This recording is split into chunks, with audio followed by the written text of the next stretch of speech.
அதாவது ஜனாசா தொழுகைக்கு ஒது அவசியம். ஒது இல்லாமல் ஜனாசா தொழ முடியாது. ஜனாசா தொழுகைக்கு ஒது அவசியம்.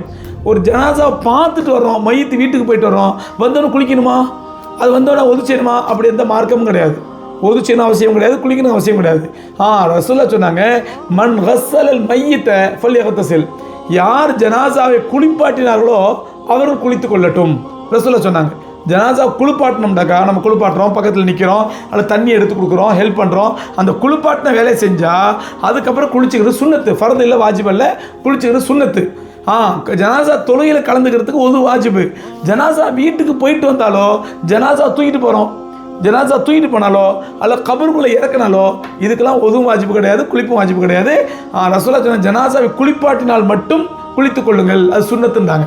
மற்றபடி ஜனாசா வீட்டுக்கு போய்ட்டு தான் குளிக்கணும், ஜனாசா தூக்கிட்டு போனால் குளிக்கணும், ஜனாசா தொட்டால் குளிக்கணும், ஜனாசா அடக்கம் பண்ணுறதுக்கு கபருக்குள்ளே இறக்குனா குளிக்கணும், அப்படிலாம் எந்த அவசியமும் கிடையாது.